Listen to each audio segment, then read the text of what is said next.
The morning sun cast long shadows across the research station on Kepler 442b when Dr. Sarah Chen first heard the sound that would haunt her dreams. It wasn't human crying, but something deeper, more primal, a keening wail that seemed to vibrate through the very ground beneath her feet. Sarah stepped out of her lab, coffee mug in hand, and followed the sound toward the eastern perimeter where the native wildlife sanctuary was located. The research station had been established 3 years ago to study the planet's unique ecosystem, and strict protocols existed to protect the indigenous species from human interference. The crying grew louder as she approached the observation deck. Below, in a clearing surrounded by the planet's distinctive blue-leafed trees, a creature unlike anything in Earth's taxonomy knelt beside what appeared to be a destroyed nest. The being was roughly humanoid in shape, but covered in iridescent scales that shifted from deep purple to silver in the morning light. Sarah somehow knew this was a female. Elongated limbs ended in delicate, four-fingered hands that trembled as they sifted through the debris. "My God," whispered Dr. James Harrison, the station's xenobiologist, as he joined Sarah on the deck. "That's a Zephyrian. We've never seen one this close to the station before." The Zephyrian female's head was larger than a human's, with 2 prominent ridges where eyebrows might be on a person. Her eyes, visible even from this distance, were enormous and multifaceted like gems, currently streaming with what could only be tears. The universal language of grief needed no translation. "What happened down there?" Sarah asked, adjusting her bioscanner to get better readings. James was already reviewing footage from the automated cameras. His face grew pale as he watched the recordings from the previous night. "Pirates," he said grimly. "A Krillian raiding ship landed around midnight." They knew exactly where to look. Sarah felt sick as she watched the recording. The Krillians were notorious throughout the galaxy for trafficking in exotic biological specimens. They moved like shadows through the forest, using advanced cloaking technology to avoid detection. The Zephyrian female had tried to defend her nest, but she was no match for their weapons. They had stunned her unconscious and made off with what appeared to be a clutch of eggs. "How many?" Sarah asked. 7 eggs, James replied, his voice heavy with anger and sadness. "According to our xenobiology database, Zephyrians only reproduce once every 15 standard years." Those eggs represented her entire reproductive cycle. The female below continued her mourning, occasionally picking up pieces of the shattered nest and holding them to her chest. The sound she made was beyond heartbreaking. It was the sound of a universe that had suddenly become empty. "We have to do something," Sarah said, surprising herself with the conviction in her voice. James looked at her skeptically. "Sarah, you know the non-interference protocols. We're here to observe and study, not to get involved in interspecies conflicts." "Protocols?" Sarah's voice rose. "James, look at her." "This isn't about protocols anymore. This is about basic decency." As if sensing their presence, the Zephyrian female looked up at the observation deck. Even from 50 meters away, the pain in those multifaceted eyes was unmistakable. She raised one hand, whether in greeting, plea, or accusation, Sarah couldn't tell, before turning back to her destroyed nest. "The Krillians have a 6-hour head start," James said quietly. "Even if we wanted to help, they could be anywhere in the system by now." Sarah was already moving toward the communications array. "Not necessarily. Their ship was heavily loaded, and Krillian vessels aren't built for speed when they're carrying live cargo. They'll need to make regular stops to check on their specimens." "Sarah, what are you thinking?" She turned to face him, her expression determined.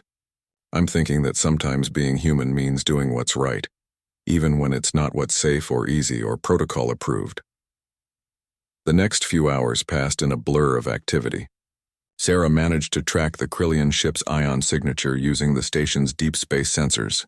The pirates were indeed moving slowly, making regular stops at asteroid mining stations to refuel and check their cargo. Meanwhile, she learned everything she could about Zephyrian biology and culture from the station's database. The species was ancient and peaceful, with a complex society built around family units called song nests. The female below was what humans might call a matriarch, responsible not just for her own eggs but for the genetic legacy of her entire lineage. "Her name is Lay," James said, having managed to establish basic communication using the station's universal translator. "She's been trying to tell us something important about the eggs. Sarah joined him at the communication console. The translator was crude, managing only basic concepts, but Lyrelai's message was clear enough. The eggs were close to hatching. If they weren't returned to their mother soon, the hatchlings would imprint on the first being they saw, likely their Krillian captors. That would be a fate worse than death for a Zephyrian, James explained. Their entire culture is built around the mother-child bond. If those hatchlings imprint on the pirates, they'll lose their cultural identity forever, Sarah finished grimly. As evening approached, Sarah made her decision. The station had a small courier ship, designed for emergency evacuations and supply runs. It wasn't built for combat, but it was fast and had advanced stealth capabilities. "I'm going after them," she announced to the small crew gathered in the main briefing room. "Sarah, you can't be serious," protested Dr. Elena Vasquez, the station commander. "You're a xenoarchaeologist, not a military operative. And that ship isn't equipped for a rescue mission." "Then we'll have to make do with what we have," Sarah replied.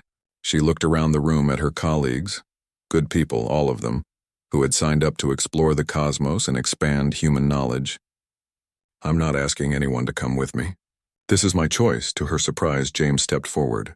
"Actually, you'll need a xenobiologist if you're going to care for those eggs properly." "I'm coming with you." One by one, other members of the research team volunteered. Dr. Martinez, their engineer who could soup up the courier ship's engines, communications specialist Wong who could hack Krillian systems. Even Dr. Vasquez, after much internal struggle, agreed to provide official cover for their mission. As they prepared to depart, Sarah looked one last time at Lyrelai, still keeping vigil over her destroyed nest. The Zephyrian female seemed to sense their intention, raising her head to watch their ship as it powered up. "Hold on," Sarah whispered, though she knew the alien couldn't hear her. "We're coming for your children."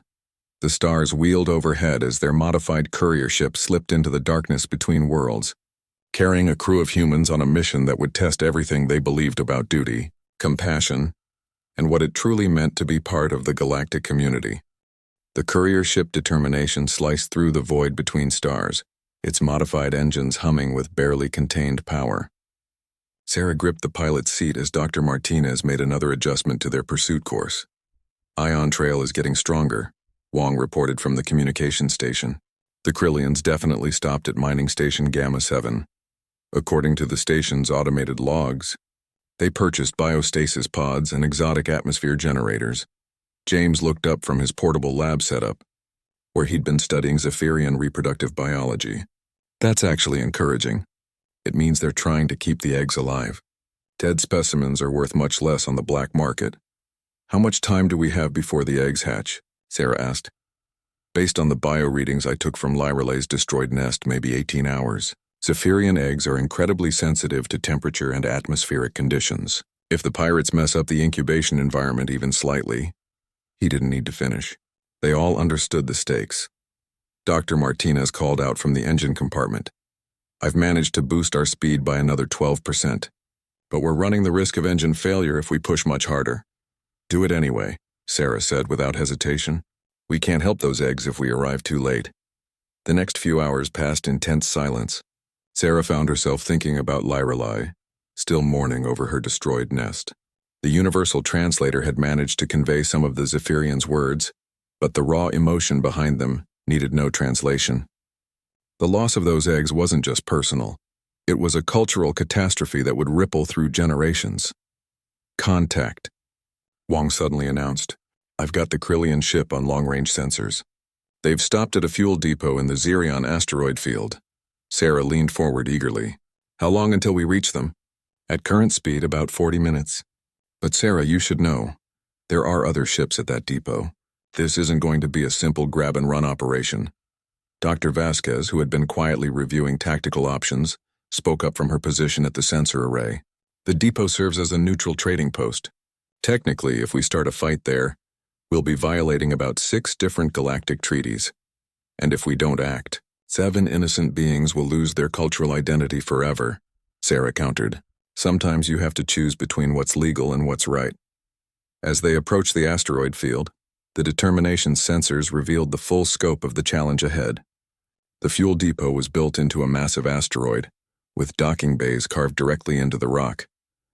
3 ships were currently docked: the Krillian raider they'd been tracking, a merchant vessel of unknown origin, and what appeared to be a heavily armed smuggler's ship. The Krillian ship is Shadowclaw, Wong reported after accessing the depot's registry. Captain Vex Krex wanted for biological trafficking in 17 systems. His crew consists of 12 Krillians, all armed and dangerous. James was scanning the biosignatures from the docked ships. I'm detecting the Zephyrian eggs aboard Shadowclaw. They're still alive, but their bio-readings are irregular. The pirates don't know what they're doing with the incubation systems. Sarah felt a cold anger settle in her chest. These creatures were treating Lyralized children like mere cargo, with no understanding of their value as living beings. All right, here's what we're going to do, she announced, surprising herself with how naturally she fell into a leadership role. We dock at the station like legitimate traders. Wong, can you slice into their systems and create false identification for us? Already working on it. We're now the crew of the merchant vessel Peaceful Venture, carrying archaeological specimens for trade. James, you and Martinez will locate the eggs while I create a distraction. Dr. Vasquez, I need you to prep the ship for a fast departure. What kind of distraction are you planning? Vasquez asked warily. Sarah's smile was grim, the kind that plays to human stereotypes. Everyone knows humans are unpredictable and slightly crazy. Let's use that to our advantage. The fuel depot's interior was a maze of corridors carved from living rock, filled with the usual collection of traders, smugglers, and spacers found at frontier stations. The air recyclers struggled to keep up with the mix of atmospheric requirements for different species, creating a slightly acrid smell that reminded Sarah of ozone after a thunderstorm. She made her way to the station's central bar, a dimly lit establishment called the Void's Edge, where information was traded as frequently as alcohol. The Krillian crew from Shadowclaw occupied a large table in the back corner, their chitinous exoskeletons gleaming under the bar's harsh lighting. Sarah ordered a human whiskey, one of the few Earth exports, that had found popularity throughout the galaxy, and began spreading the story that would serve as her distraction. She told anyone who would listen about a wealthy collector on Centauri Prime who was offering incredible sums for rare biological specimens. Zephyrian eggs? She said loudly enough for the Krillians to hear. My contact would pay 50,000 credits each for those. Apparently, they're almost impossible to find because the species is so protective of their young. The reaction was immediate. The Krillian captain, a scarred veteran named Vex Krex, approached her table with obvious interest. Human, he said in accented standard, his mandibles clicking with each word. You speak of Zephyrian eggs. Hypothetically, if one had such specimens, how would one contact this collector? Sarah feigned drunkenness, swaying slightly as she looked up at the imposing pirate. Well, hypothetically, my ship's in Docking Bay 7. My communications array could reach Centauri Prime in about 6 hours. Meanwhile, James and Martinez were making their way through the station's maintenance tunnels toward the docking bays. James carried a portable bioscanner that was leading them directly to the egg's location. Bio readings are getting stronger, he whispered into his comm unit. But Sarah, you should know the egg's vital signs are declining. Whatever incubation system the Krillians rigged up, it's not working properly. Through her earpiece, Sarah heard the urgency in his voice. She needed to buy them more time. You know, she said to Vex Krex, there's something else my collector friend mentioned. He said Zephyrian eggs need to be incubated at exactly 47.3 degrees Celsius with a humidity level of 78%, or they'll die within hours. The captain's eyes widened with alarm. He immediately activated his comm unit and began barking orders to his crew in the Krillian language. James and Martinez had reached the Shadowclaw. The ship's security was surprisingly lax. The Krillians clearly didn't expect anyone to be foolish enough to board a pirate vessel at a neutral station. They found the eggs in the ship's cargo hold, contained within a makeshift incubation chamber that was clearly failing. The 7 oval eggs, each about the size of a human head, were a beautiful opalescent blue-green color, but their surfaces were beginning to dull, a sign of distress in Zephyrian embryos. My God, they're dying, Martinez whispered, checking the environmental readings. Temperature's too low, humidity's all wrong, and the atmospheric mix is completely off. James was already adjusting the settings, using his knowledge of Zephyrian biology to create the proper environment. I need maybe 10 more minutes to stabilize them enough for transport. Back in the bar, Sarah was running out of ways to stall. Vex Krex had returned with several of his crew members and was pressing her for more details about the mysterious collector. This collector, the captain said suspiciously. You have dealt with him before? Oh yes, Sarah replied, thinking fast. Last month I sold him a clutch of Andromedan crystal slugs. Beautiful creatures, but they exploded if you looked at them wrong. Cost me a perfectly good cargo bay. The Krillians exchanged glances. The crystal slug story was actually true. It had happened to another research team Sarah had worked with years ago, but it seemed to satisfy the pirates' suspicions about dealing with crazy humans. We're ready, came James's voice through her earpiece. Eggs are stabilized and loaded onto anti-grav platforms. Moving to extraction point now? Sarah nodded casually and finished her whiskey. Well, gentlemen, it's been a pleasure, but I should be getting back to my ship. Early departure tomorrow and all that. She was halfway to the door when Vex Krex's comm unit chirped with an angry message in Krillian. The captain's expression shifted from friendly interest to cold fury as he realized what had happened. Stop the human, he roared, drawing his plasma pistol. She's working with the egg thieves. The bar erupted into chaos as patrons dove for cover. Sarah sprinted through the corridors of the station, her heart pounding as she heard the sound of Krillian boots on metal behind her. Determination. This is Sarah, she called into her comm unit. We need immediate departure. And someone please tell me James and Martinez made it to the ship. We're here, came James's breathless reply. Eggs are secured and stable. But Sarah, you need to hurry. Station security is sealing the docking bays. Sarah rounded a corner to find herself face to face with 3 Krillian pirates, their weapons trained on her chest. Behind them she could see the docking bay where the Determination waited, engines already warming up for departure. Time seemed to slow as she calculated her options. The pirates were between her and safety, their mandibles clicking with predatory satisfaction. The fire suppression system activated with a deafening roar, flooding the corridor with a dense cloud of chemical foam designed to smother plasma fires. The Krillian pirates, caught completely off guard, stumbled blindly through the sudden white haze, their sensors overwhelmed by the emergency chemicals. Sarah didn't hesitate. She dropped to the floor and crawled beneath the foam cloud, using her knowledge of station layouts to navigate toward the docking bay. Behind her, she could hear Vex Krex shouting orders in his native language, his voice distorted by the thick atmosphere. Sarah, where are you? Dr. Vasquez's voice crackled through her comm unit. Station security is moving to seal us in. Almost there. Sarah gasped, pulling herself to her feet as she emerged from the foam cloud. The docking bay stretched before her and she could see the Determination's engines glowing blue with barely contained energy. A plasma bolt seared past her shoulder, and she dove behind a cargo container as more shots followed. The Krillians had found their way through the suppression foam and were advancing on her position. Sarah's mind raced as she counted at least 6 distinct weapon signatures lighting up the docking bay. James, how are the eggs? She called out, pressing herself against the metal container as another volley of shots sparked off its surface. Stable for now, but they're still in distress. Sarah, whatever we're going to do, we need to do it fast. I'm reading biological changes that suggest they might try to hatch prematurely if the stress continues. Sarah closed her eyes and made a calculation that went against every safety protocol she'd ever learned. Martinez, can you overload one of our power cells? What? Sarah, that would create a localized electromagnetic pulse, yes. Do it, you're insane. The explosion could damage our own ship. Better damaged than captured, do it. There was a pause, then Martinez's voice came back grim but determined. Power cell primed. You've got about 30 seconds before it goes critical. Sarah pulled the power cell from her toolkit and hurled it toward the advancing Krillians. Everyone brace for EMP. The explosion wasn't large, but the electromagnetic pulse it generated was devastating to the pirates' advanced electronics. Their weapons died instantly, along with their communication systems and personal shields. Emergency lighting flickered throughout the docking bay as secondary systems tried to compensate for the disruption. Now, move, move, move. Sarah sprinted across the bay toward the Determination, keeping low as the stunned Krillians tried to reorient themselves in the sudden darkness. She dove through the ship's airlock just as the docking clamps disengaged with a metallic clang. Dr. Vasquez was already at the helm, her hands flying over the controls as she prepared for emergency departure.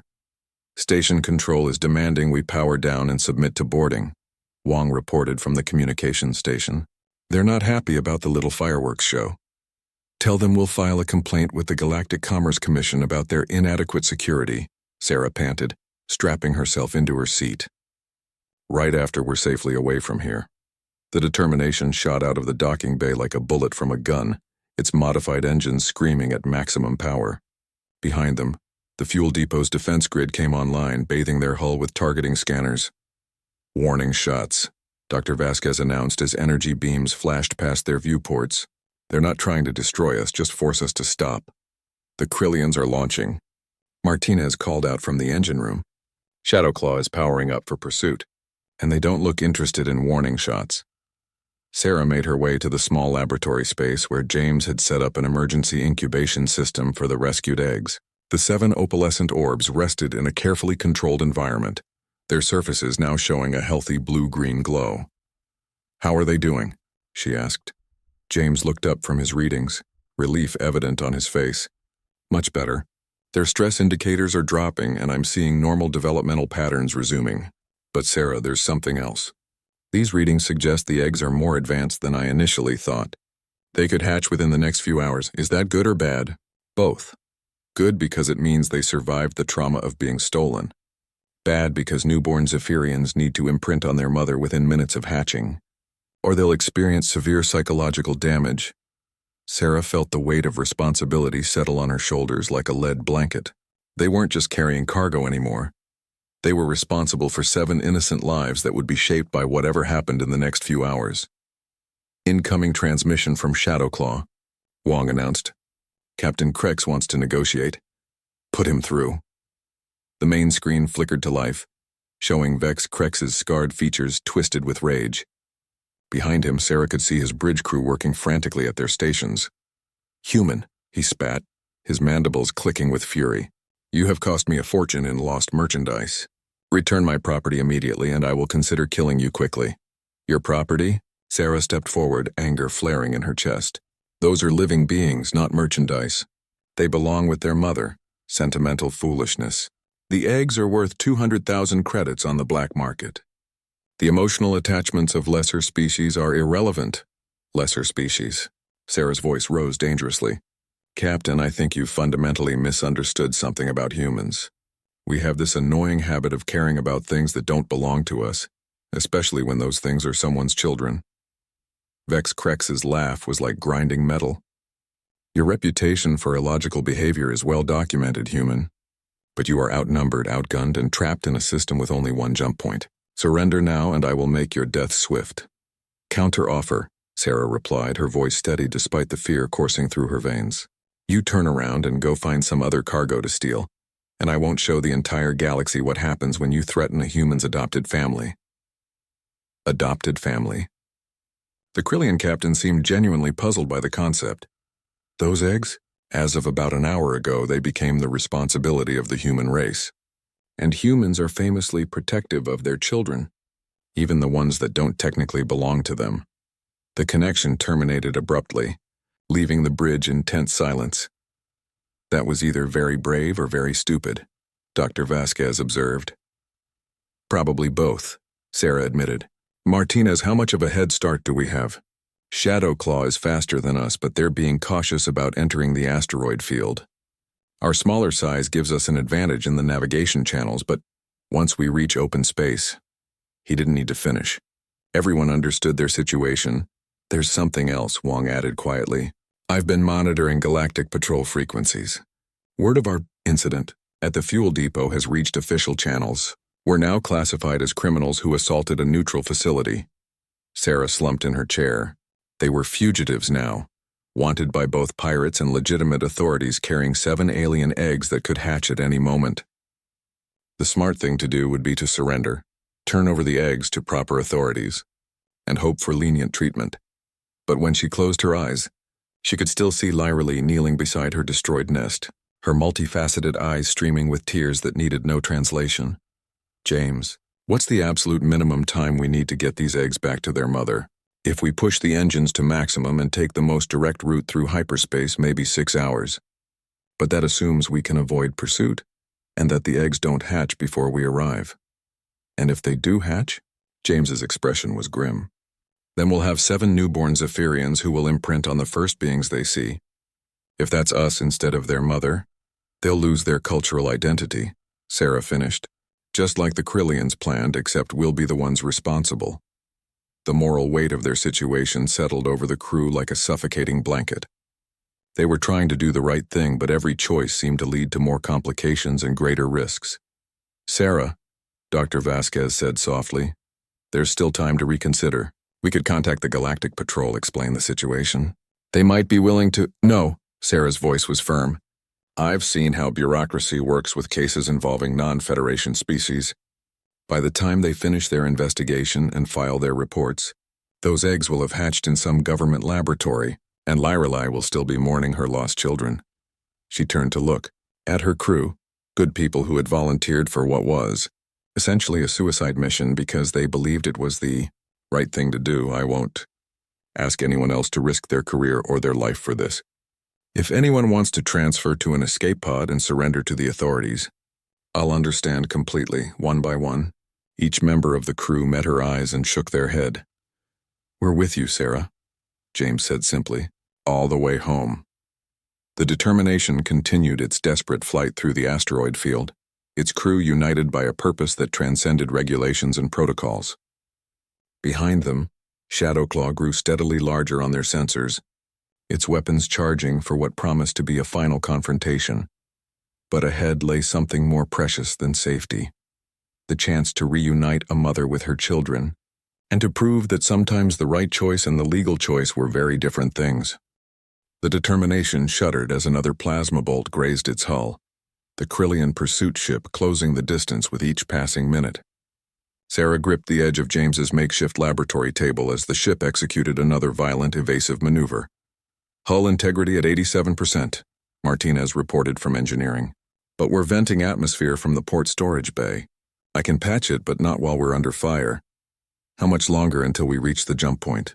Sarah asked, trying to keep the desperation out of her voice. Dr. Vasquez consulted her navigation display, her knuckles white against the controls.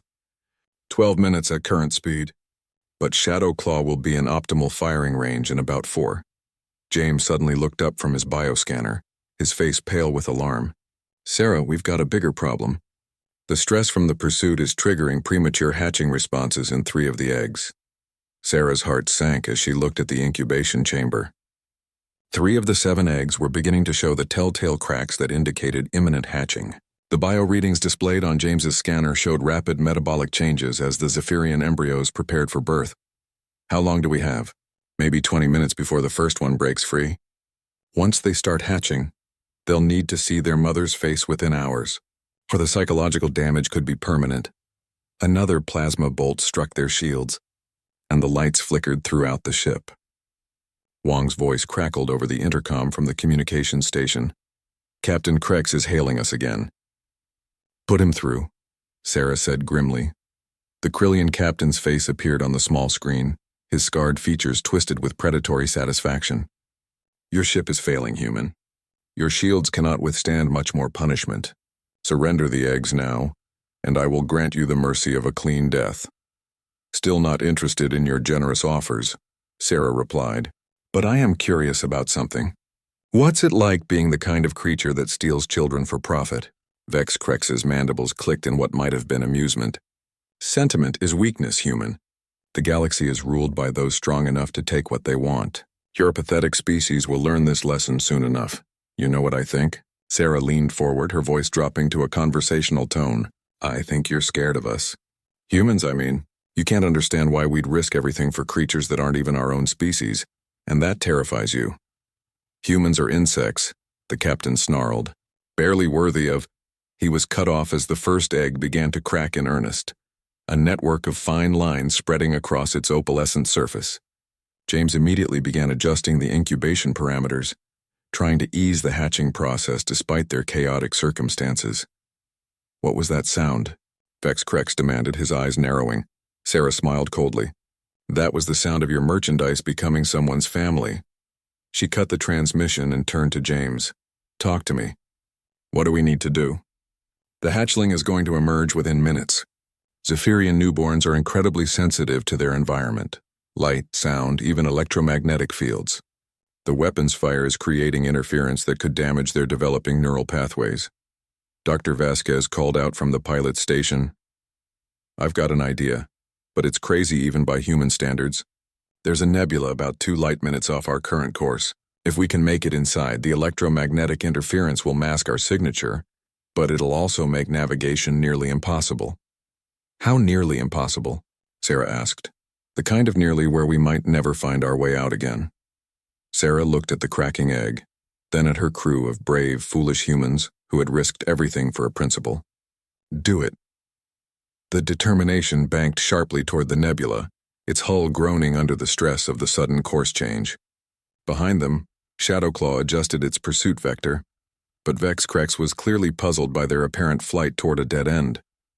He's not following us into the nebula, Wong reported. Krillians are too cautious for that kind of maneuver. Smart of him, Martinez muttered. Because this is absolutely insane. The nebula loomed ahead of them like a cosmic storm, its swirling gases lit from within by stellar formation processes that had been ongoing for millennia. Beautiful and deadly in equal measure, it represented either salvation or a very colorful tomb. As they entered the nebula's outer edge, the ship's sensors immediately began receiving conflicting information. Navigation became a matter of instinct and prayer rather than precise calculation. But the electromagnetic interference also provided perfect camouflage from their pursuers. Contact lost with Shadowclaw, Wong announced. We're invisible to their sensors as long as we stay inside this soup. James was completely focused on the hatching egg now, his instruments tracking every aspect of the process. Sarah, you need to see this. The hatchling is responding to human voices. Our speech patterns are actually calming it down. She moved closer to the incubation chamber and peered through the transparent aluminum window. Inside, the egg was opening like a flower, revealing glimpses of something small and iridescent moving within. What should I say to it? Anything. Saphirians don't understand words at birth, but they respond to emotional tone. Just talk to it like you would to any newborn. Sarah felt ridiculous, but she began speaking softly to the emerging creature. Hey there, little one. I know this is scary, being born in the middle of a spaceship chase, but you're safe now. We're taking you home to your mother. The egg cracked further and a tiny head emerged. The baby Zephyrian was smaller than Sarah had expected. About the size of a human infant with the same multifaceted eyes as its mother, but in miniature. Its scales were pale silver, shifting to gold in the laboratory's soft lighting. My God, James whispered. It's beautiful. The hatchling looked directly at Sarah through the incubation chamber window, its large eyes focusing with surprising alertness for a newborn. It made a soft chirping sound that was somehow both alien and utterly familiar, the universal language of a baby calling for its parent. The neural imprinting is beginning, James said urgently. Sarah, you're the first being it's seen clearly. If we don't get it to its mother soon, I understand. Sarah felt the weight of responsibility settle even more heavily on her shoulders. This tiny creature was looking to her for safety and guidance, but she wasn't equipped to provide what it truly needed. 2 more eggs began showing cracks, their inhabitants apparently encouraged by their siblings' successful emergence. The laboratory suddenly felt very crowded as James worked frantically to monitor 3 separate hatching processes. Status report. Sarah called out to the bridge. We're deep in the nebula now, Dr. Vasquez replied. No sign of pursuit, but navigation is next to impossible. I'm flying on instruments that are giving me readings that change every few seconds. Can you plot a course back to Kepler 442b? There was a pause. Then Vasquez's voice came back with studied calm. Sarah, I have to be honest with you. I'm not entirely sure where we are right now. The nebula is interfering with our star-fixed sensors. We could be anywhere within a radius of several light years. Sarah closed her eyes and took a deep breath. They were lost in a nebula with no way to navigate, carrying 3 newborn aliens who needed to reach their mother within hours or suffer permanent psychological damage. It was the kind of situation that would have been absurd if it weren't so desperately real. James, how are the babies doing? The second egg had finished opening, revealing another tiny Zephyrian with scales that shifted from blue to green. The third was close behind, its occupant making soft sounds from within the shell. They're healthy but confused. Zephyrian hatchlings have an instinctual need to find their place in the family hierarchy, immediately after birth. Without their mother here to provide that guidance, They're looking to us instead, Sarah finished, understanding the implications. James, is there any way to contact their mother from here? Some kind of biological communication? Actually, there might be. Zephyrians have a form of empathic resonance that works over interstellar distances. If we could amplify the signal somehow. Wong's voice came over the intercom. I might be able to help with that. Our communications array has been modified for deep space research. If I can tune it to the right frequency. The third egg opened with a soft crack, and suddenly, there were 3 baby Zephyrians looking up at the humans with trusting, multifaceted eyes. Their soft chirping filled the laboratory, a sound that was heartbreaking in its innocence. Sarah reached toward the incubation chamber, her hand pressed against the transparent barrier. We're going to get you home, she promised them. I don't know how yet, but we will. As if responding to her words, all 3 hatchlings turned their attention to her, their eyes tracking her movements with remarkable focus for newborns. The neural imprinting was strengthening with each passing minute, creating bonds that could last a lifetime. Sarah, Dr. Vasquez called from the bridge. I'm reading something on sensors. It's faint, but there's another ship in the nebula with us. Sarah's blood ran cold. Shadowclaw? I don't think so. The signature is different. Smaller, but more advanced. It's moving toward our position. Wong suddenly sat up straight at his communication station. I'm receiving a transmission on a frequency I've never seen before. It's beautiful. Like music, but more. The Determination shuddered as another plasma bolt grazed its hull, the Krillian pursuit ship closing the distance with each passing minute. Sarah gripped the edge of James's makeshift laboratory table as the ship executed another violent, evasive maneuver. Hull integrity at 87%, Martinez reported from engineering. But we're venting atmosphere from the port storage bay. I can patch it, but not while we're under fire. How much longer until we reach the jump point? Sarah asked, trying to keep the desperation out of her voice. Dr. Vasquez consulted her navigation display, her knuckles white against the controls. 12 minutes at current speed, but Shadowclaw will be in optimal firing range in about 4. James suddenly looked up from his bioscanner, his face pale with alarm. Sarah, we've got a bigger problem. The stress from the pursuit is triggering premature hatching responses in 3 of the eggs. Sarah's heart sank as she looked at the incubation chamber. 3 of the 7 eggs were beginning to show the telltale cracks that indicated imminent hatching. The bio readings displayed on James's scanner showed rapid metabolic changes as the Zephyrian embryos prepared for birth. How long do we have? Maybe 20 minutes before the first one breaks free. Once they start hatching, they'll need to see their mother's face within hours, or the psychological damage could be permanent. Another plasma bolt struck their shields and the lights flickered throughout the ship. Wong's voice crackled over the intercom from the communication station. Captain Krex is hailing us again. Put him through, Sarah said grimly. The Krillian. Captain's face appeared on the small screen, his scarred features twisted with predatory satisfaction. Your ship is failing, human. Your shields cannot withstand much more punishment. Surrender the eggs now and I will grant you the mercy of a clean death. Still not interested in your generous offers, Sarah replied. But I am curious about something. What's it like being the kind of creature that steals children for profit? Vex Krex's mandibles clicked in what might have been amusement. Sentiment is weakness, human. The galaxy is ruled by those strong enough to take what they want. Your pathetic species will learn this lesson soon enough.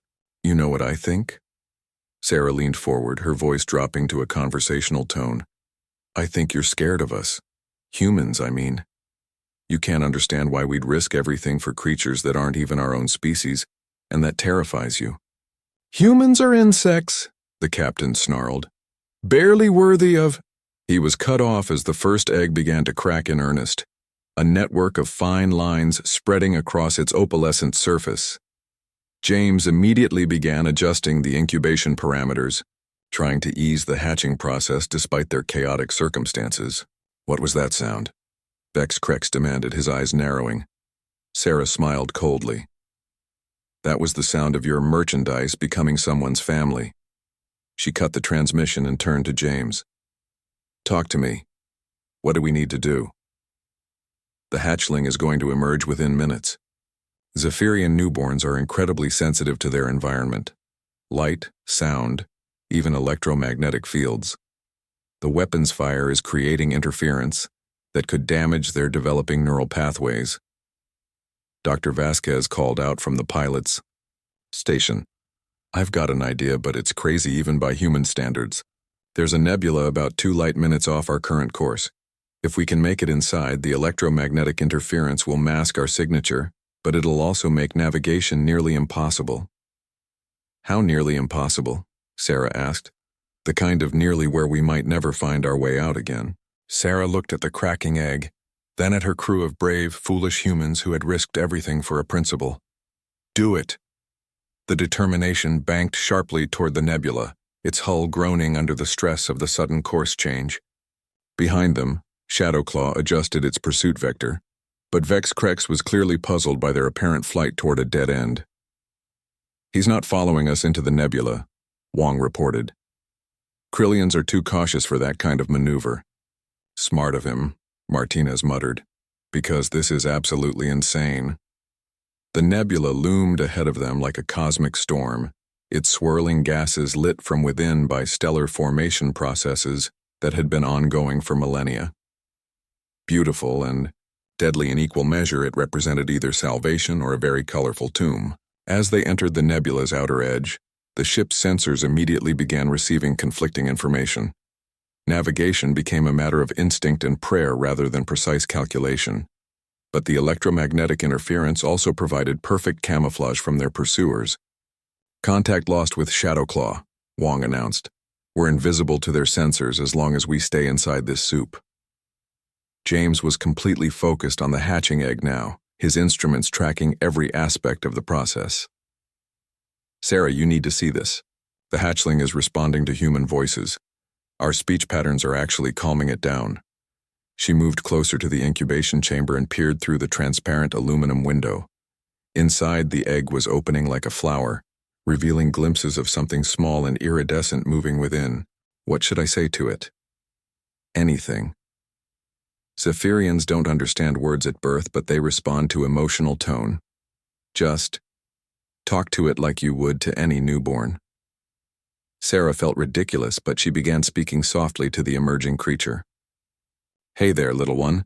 I know this is scary, being born in the middle of a spaceship chase, but you're safe now. We're taking you home to your mother. The egg cracked further, and a tiny head emerged. The baby Zephyrian was smaller than Sarah, had expected about the size of a human infant, with the same multifaceted eyes as its mother but in miniature. Its scales were pale silver, shifting to gold in the laboratory's soft lighting.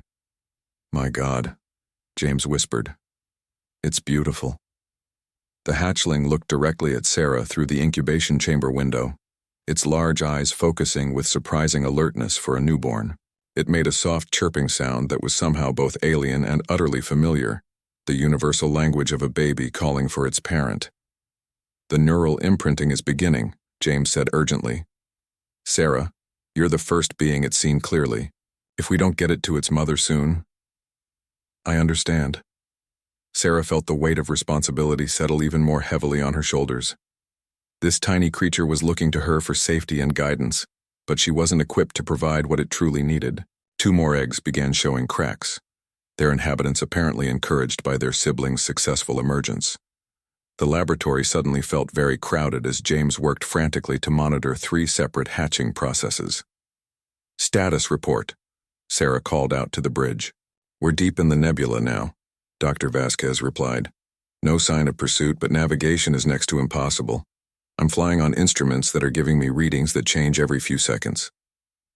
Can you plot a course back to Kepler 442b? There was a pause, then Vasquez's voice came back with studied calm. Sarah, I have to be honest with you. I'm not entirely sure where we are right now.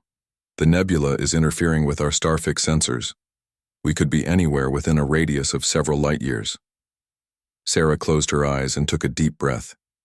They were lost in a nebula with no way to navigate, carrying 3 newborn aliens who needed to reach their mother within hours or suffer permanent psychological damage. It was the kind of situation that would have been absurd if it weren't so desperately real. James, how are the babies doing? The second egg had finished opening, revealing another tiny Zephyrian with scales that shifted from blue to green. The third was close behind, its occupant making soft sounds from within the shell. They're healthy but confused. Zephyrian hatchlings have an instinctual need to find their place in the family hierarchy immediately after birth. Without their mother here to provide that guidance, they're looking to us instead, Sarah finished, understanding the implications. James, is there any way to contact their mother from here? Some kind of biological communication? Actually, there might be. Zephyrians have a form of empathic resonance that works over interstellar distances. If we could amplify the signal somehow, Wong's voice came over the intercom. I might be able to help with that. Our communications array has been modified for deep space research, if I can tune it to the right frequency. The third egg opened, with a soft crack, and suddenly there were 3 baby Zephyrians looking up at the humans with trusting, multifaceted eyes. Their soft chirping filled the laboratory, a sound that was heartbreaking in its innocence. Sarah reached toward the incubation chamber, her hand pressed against the transparent barrier. We're going to get you home, she promised them. I don't know how yet, but we will. As if responding to her words, all 3 hatchlings turned their attention to her, their eyes tracking her movements with remarkable focus for newborns. The neural imprinting was strengthening with each passing minute, creating bonds that could last a lifetime. Sarah, Dr. Vasquez called from the bridge. I'm reading something on sensors. It's faint, but there's another ship in the nebula with us. Sarah's blood ran cold. Shadow Claw? I don't think so. The signature is different. Smaller, but more advanced. It's moving toward our position. Wong suddenly sat up straight at his communication station. I'm receiving a transmission on a frequency I've never seen before. It's beautiful. Like music. Admiral Chen's face filled the main screen of the Determination. His weathered features set in the kind of expression that had ended many promising careers. Behind him, Sarah could see the bridge of the Federation flagship, Concordance, its crew busy with the efficient movements of a military vessel on high alert. Dr. Chen, he said formally, his voice carrying the weight of official authority, you are in violation of 17 different Federation regulations, including assault on a neutral facility, theft of alien property, and unauthorized military action in neutral space. Sarah straightened her shoulders, feeling the weight of her crew's eyes upon her. Admiral, with respect, those alien property designations are 7 innocent children who were stolen from their mother. That may be, the Admiral replied, his expression unchanged. But the law is clear on these matters. You had no authority to take independent action. The proper procedure would have been to file a report with the Galactic Wildlife Protection Agency and allow them to investigate through proper channels. Dr. Vasquez stepped forward, her voice tight with controlled anger. Sir, by the time the GWPA finished their investigation, those eggs would have hatched in some black market laboratory. The children would have been lost forever. That is not your decision to make, Commander Vasquez. Admiral Chen's tone carried the finality of military judgment.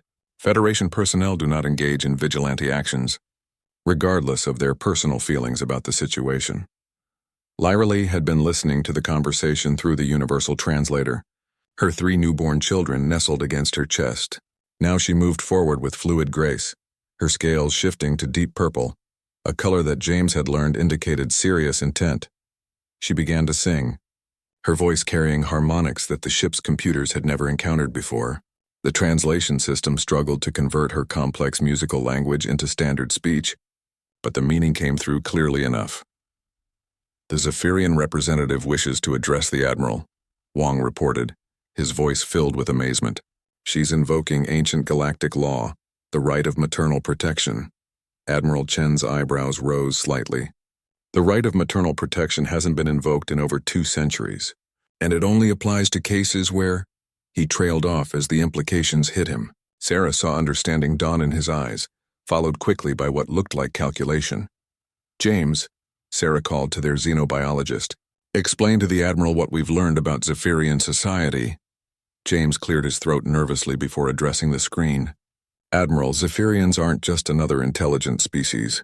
They're one of the oldest spacefaring cultures in the galaxy, with a civilization that predates the Federation by millennia. More importantly, Their society is built around family units called song nests, each one genetically and culturally distinct. Get to the point. Doctor. Sir, when those eggs were stolen, it wasn't just a crime against Lyrelay personally. It was an attack on an irreplaceable genetic and cultural lineage. Under ancient galactic law, she had the right to pursue her children by any means necessary, and anyone who aided her was acting under the protection of that right. Admiral Chen was quiet for a long moment, clearly consulting legal databases beyond the screen's view. When he spoke again, his tone had shifted subtly. Dr. Chen, did you know about this legal provision when you initiated your rescue mission? Sarah felt the temptation to lie, to claim some knowledge that might reduce their punishment, but she had come too far to compromise her integrity now. No, sir. I didn't know about any ancient laws. I just knew that a mother was mourning her stolen children, and we had the power to help her get them back. Something that might have been respect flickered in the Admiral's eyes. I see. And you were willing to risk your careers, your freedom, and your lives for this belief? Yes, sir. We all were. Lyrelay sang again, her voice carrying new harmonics that seemed to make the air itself shimmer. The universal translator worked overtime to process her complex communication.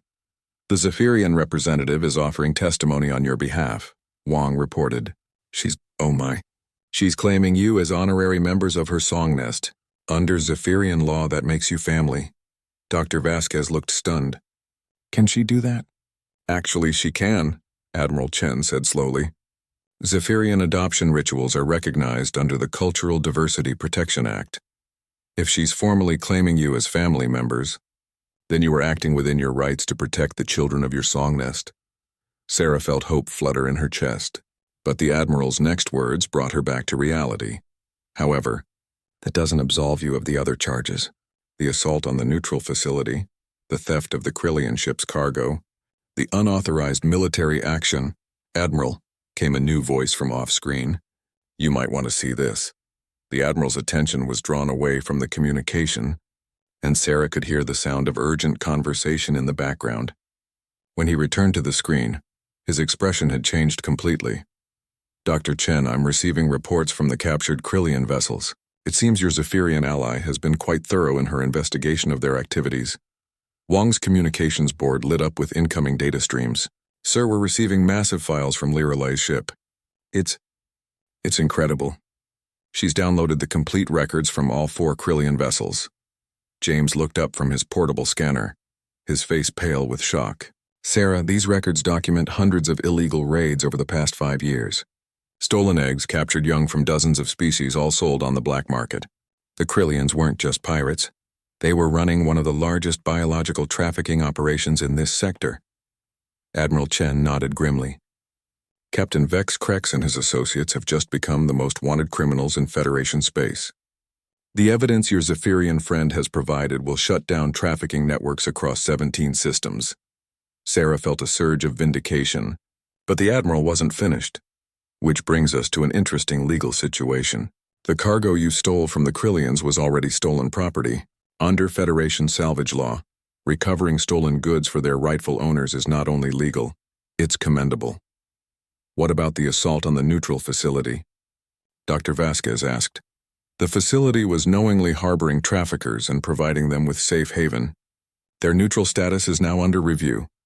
Admiral Chen's expression had shifted to something approaching approval. As for unauthorized military action, technically you never engaged in military action. You conducted a rescue operation with the assistance of the legal guardian of the rescued individuals. Sarah could hardly believe what she was hearing. Sir, are you saying we're not going to be court-martialed? Dr. Chen, what you did was reckless, dangerous, and completely outside proper channels. The Admiral paused, his stern expression softening slightly. It was also exactly what I would have done in your position. Lyrelay sang again, her voice carrying notes of gratitude and joy. The 3 hatchlings in her arms responded with their own small voices, creating a harmony that seemed to celebrate not just their reunion, but the triumph of justice itself. The Zephyrian representative is asking about the other eggs, Wong reported. She wants to know if they're safe. James checked his incubation monitors. 4 eggs remain, all stable and developing normally. But Lyrelay should be the one caring for them now. They need their mother's biorhythms to develop properly. The transfer of the remaining eggs was accomplished with careful ceremony, each one placed in bioluminescent chambers that Lyra Lee's ship extruded specially for the purpose. Sarah watched as the Zephyrian mother sang softly to each egg, her scales shifting through complex color patterns that James explained were actually data transmissions, genetic and cultural information being passed to her unborn children. "It's remarkable," he breathed. "She's not just incubating them. She's teaching them, preparing them for hatching with everything they'll need to know about their heritage." Admiral Chen had been quiet during the transfer process, but now he spoke again. "Dr. Chen, I have a proposition for you and your team." Sarah tensed, expecting some form of punishment despite his earlier words. "The Federation has been struggling with the biological trafficking problem for years. We lack the specialized knowledge and the cultural connections to effectively combat these networks. What you've accomplished here, the alliance you've forged with the Zephyrians, could be the foundation for a new approach. Sir, I'm offering you and your team a new assignment. A joint task force dedicated to combating biological trafficking, with full Federation authority and Zephyrian cooperation." "Interested?" Sarah looked around at her crew. James with his passionate dedication to xenobiology, Dr. Vasquez with her steady leadership, Martinez with his innovative engineering, Wong with his communication skills.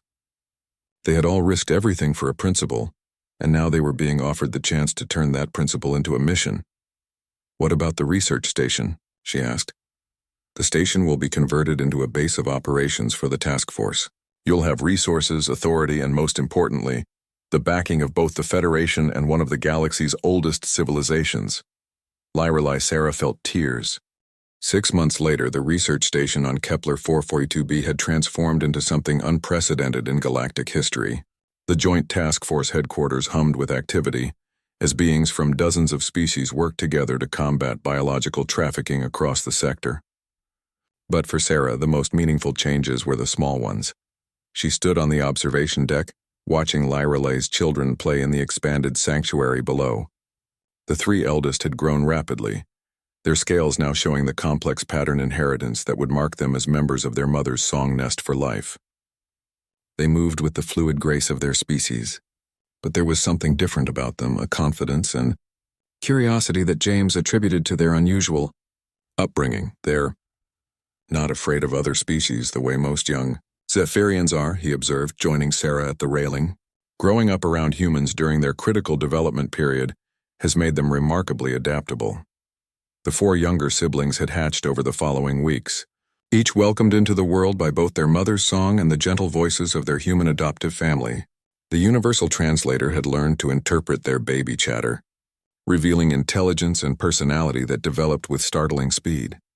Lyra says they ask about their human family every day, Wong reported, approaching with a datapad full of the morning's communications.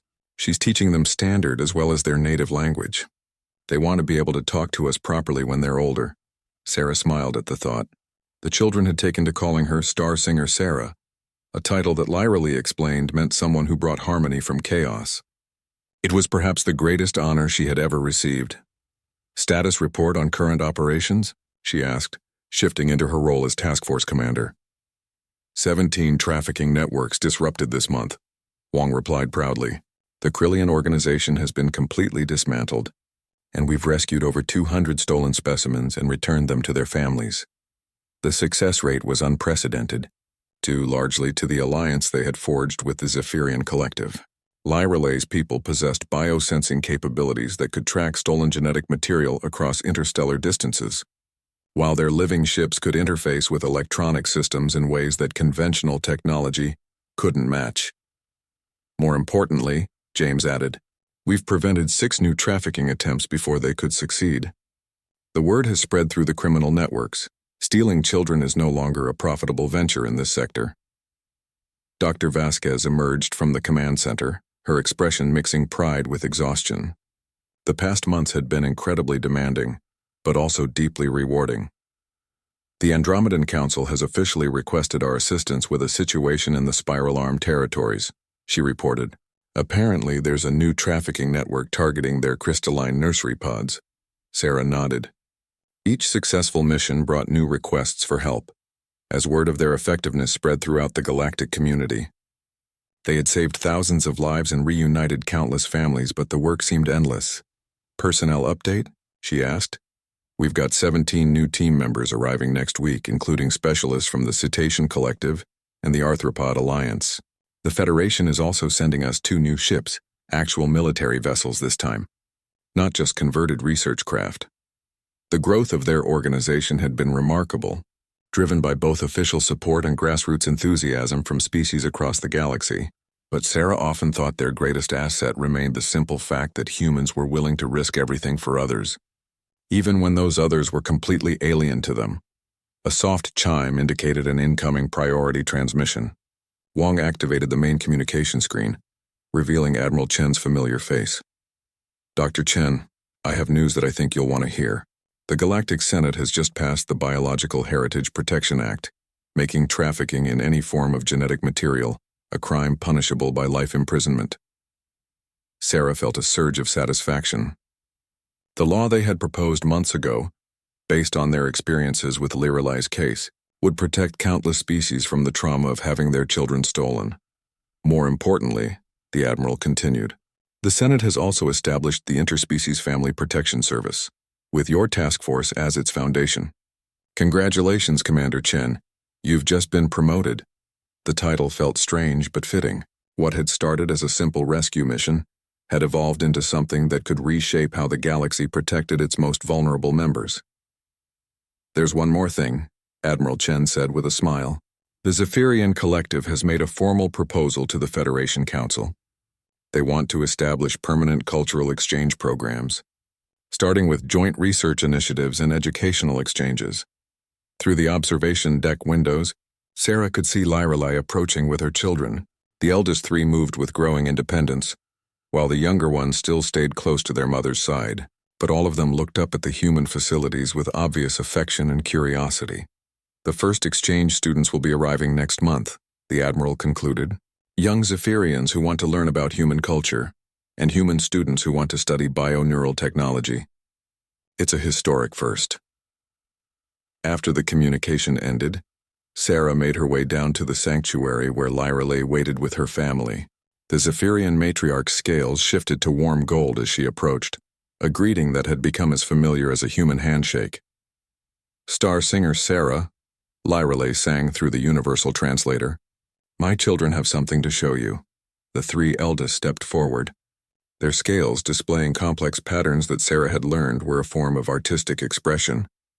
But these patterns were different. They incorporated human symbols and mathematical concepts alongside traditional Zephyrian cultural markers. "They've created a new song story," Lirelei explained, pride evident in her harmonic voice. "The tale of brave humans who traveled between stars to bring stolen children home to their mother." Sarah felt tears prick at her eyes as she realized what she was seeing. The children were creating art that blended their 2 cultures, preserving the story of their rescue in a form that would be passed down through generations of Zephyrian families. "It's beautiful," she whispered.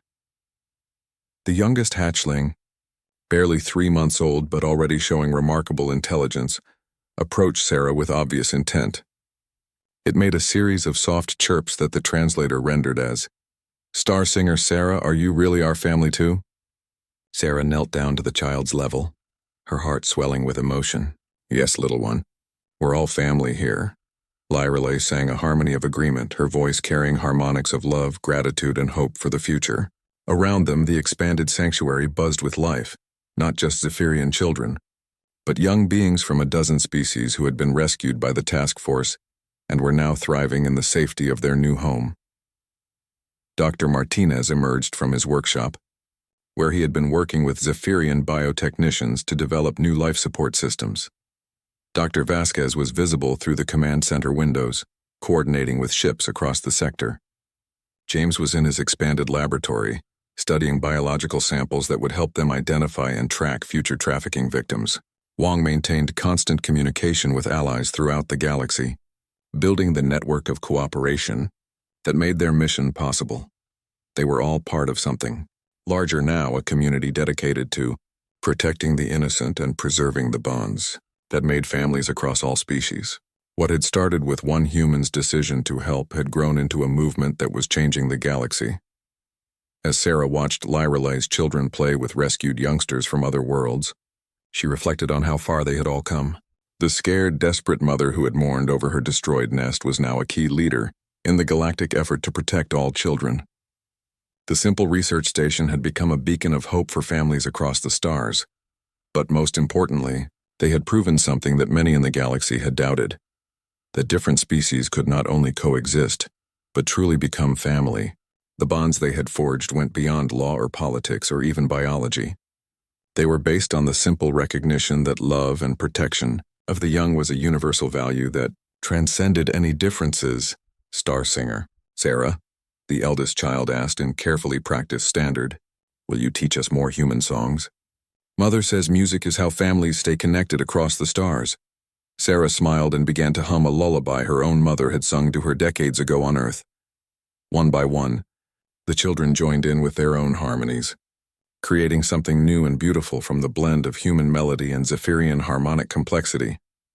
As their voices rose together in the sanctuary, Sarah knew they were doing more than making music. They were creating the sound of a new kind of family, one that embraced differences, celebrated diversity, and proved that love could truly overcome any barrier.